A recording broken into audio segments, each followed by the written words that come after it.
పులివెందులలో ఎన్నిక ఎలా అంటే జగన్మోహన్ రెడ్డి గారు రాజీనామా జరగబోతుంది. జగన్మోహన్ రెడ్డి గారి సభ్యత్వం రద్దు కాబోతుంది. కాబట్టి పులివెందులలో మరోసారి ఎన్నిక జరగబోతుంది.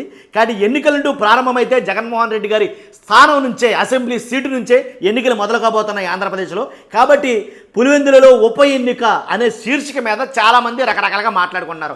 రాజకీయ విశ్లేషకులు, రాజకీయ నిపుణులు, రాజకీయ సమీక్షకులు అందరూ కూడా మాట్లాడుకున్న మాట, ఇప్పుడు ఎక్కువగా మాట్లాడే మాట పులివెందులలో ఉప ఎన్నిక ఎందుకు వస్తుందండి?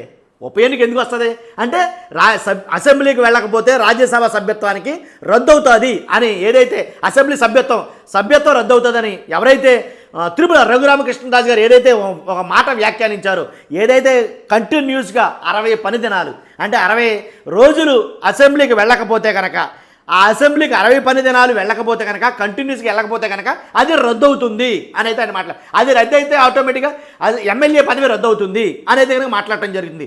రద్దు అయితే ఖచ్చితంగా ఉప ఎన్నిక అక్కడ జరగాల్సిందే కదా అని అయితే మాట్లాడటం జరుగుతుంది. నిజమేనంటారా? అయినా యాక్చువల్గా ఓ మాట చెప్పాలండి, ఎవరంటే కూటమిలో ఉండే కొంతమంది నాయకులు ఆయన మాట్లాడే పేరు ఏంటంటే కనుక జగన్మోహన్ రెడ్డి గారి పేరు మార్చేసి మాట్లాడుతున్నారు. ఎలాగా? Just MLA, Pulivendula MLA. ఎక్కువగా వంగలపూడి అనిత గారు మాట్లాడే మాట మీరు విని ఉంటారు.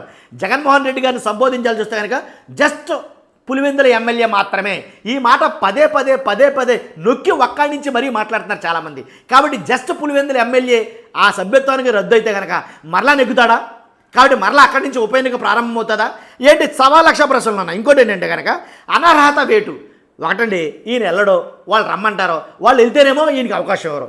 ఇది అసలు సింపుల్లో సింగిల్ లైన్ చెప్పాలంటే అసెంబ్లీకి వెళ్ళడానికి ఈయనకి అభ్యంతరం లేదు. అదేదో నేను అడిగినటువంటి ప్రతిపక్ష హోదా ఏదో ఇచ్చేయండి నేను వస్తానంటాడు ఈయన. కాబట్టి ఆ ప్రతిపక్ష హోదా ఏమో అది కోర్టులో ఉంది, సాగుతూ ఉంటుంది, అది అవని పని. ప్రతిపక్ష హోదా రాని పని.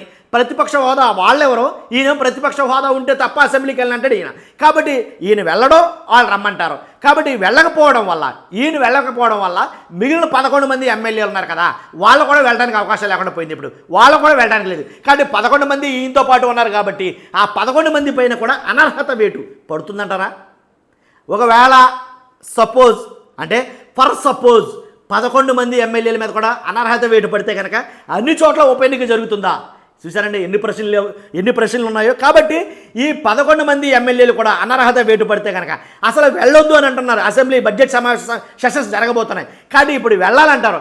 అసలు మీ అభిప్రాయం ఏంటి? జగన్మోహన్ రెడ్డి గారికి అసెంబ్లీకి వెళ్ళాలా వద్దా అది చెప్పండి ముందు. నాకు నా అభిప్రాయం ఏంటి చెప్పంటారా? ఖచ్చితంగా అసెంబ్లీకి వెళ్ళాలంటాను నేను. ఇప్పుడు చెప్పడం కాదు, గతంలో కూడా నేను చాలా వీడియోలు చేశాను.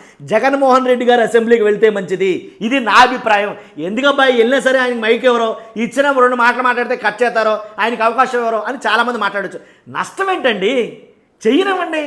తిడతారబ్బాయి, తిడితే తిట్టనివ్వండి, నష్టం ఉంది. ఎటకారం చేస్తారబ్బాయి, ఎటకారం చేస్తే చేయనివ్వండి, నష్టం ఉంది. తిట్టారా, తిట్టనివ్వండి. ఎటకారం చేశారా, చేయనివ్వండి. మైక్ కట్ చేశారా, కట్ చేయనివ్వండి.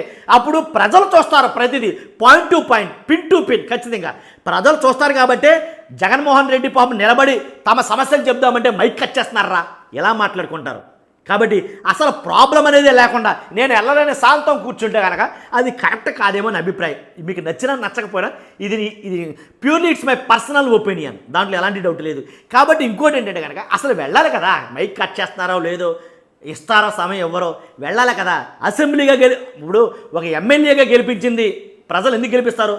తమ వాణి వినిపించడం కోసం. అంటే ప్రజల సమస్యల్ని ప్రజాప్రతినిధిగా అసెంబ్లీలో తమ గళం చెప్పడం కోసం ప్రజలు మిమ్మల్ని ఎన్నుకుంటారు. ఎన్నుకున్న తర్వాత దానికి ఆ బాధ్యతని మీరు ఖచ్చితంగా నిర్వర్తించాలి. తమ్ముడు తనోడైనా ధర్మం మాట్లాడాలంటాను నేను. కాబట్టి మిమ్మల్ని ఎన్నుకున్నది అందుకే కదా. కాబట్టి మీరు వెళ్ళాలి. ఖచ్చితంగా వెళ్ళిన తర్వాత మీ అభిప్రాయాలు తెలియజేయాలి. వాళ్ళు కట్ చేస్తే కట్ చేయనివ్వండి.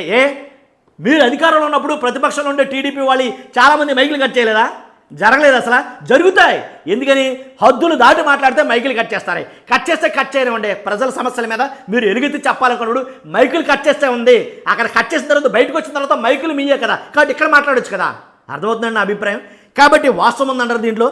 కాబట్టి ఖచ్చితంగా పులివెందుల ఎమ్మెల్యే గారే కావచ్చు, లేదా జగన్మోహన్ రెడ్డి గారే కావచ్చు, ఎవరైనా అనుకోనివ్వండి, ఖచ్చితంగా అసెంబ్లీకి వెళ్తే కనుక తమకున్న 11 మందిని తీసుకెళ్తే కనుక ఒకళ్ళు ఇద్దరు కాదండి, ఫస్ట్ స్టెప్ అనేది చాలా ఇంపార్టెంట్ అని చాలామంది నిపుణులు మాట్లాడతారు. కాబట్టి మీరు అడుగు వేయండి, ఫస్ట్ అసెంబ్లీకి వెళ్ళాలి. అసెంబ్లీకి వెళ్ళిన తర్వాత తమ వాణి వినిపించాలా. అక్కడ జరిగే పరిస్థితులు బట్టి ప్రజలందరూ నిశ్చితంగా గమనిస్తున్నారు. ఇప్పుడు ఎవడో ఏమి తెలియలేడు. అందరికీ తెలుసు అసెంబ్లీ సమావేశాలంటే సినిమా మాదిరిగా చూస్తున్నారా దాంట్లో ఎలాంటి డౌట్ లేదు. అసెంబ్లీ సమావేశాలు ఏం జరుగుతుందంటో ప్రతి విషయం కూడా చూస్తున్నారు, అబ్జర్వేషన్లు ఉన్నారు. సోషల్ మీడియా దాన్ని చాలా వేదికగా తీసుకుంటుంది. కాబట్టి నాకు తెలిసింది ఏంటంటే జగన్మోహన్ రెడ్డి గారు ఉప ఎన్నిక జరగదో, అలాగే ఏంటంటే దాంట్లో ఉండే లోటుపాట్లు ఏంటో క్షుణ్ణంగా తెలుసుకునే ఉంటారు ఈ పాటికి ఆల్రెడీ.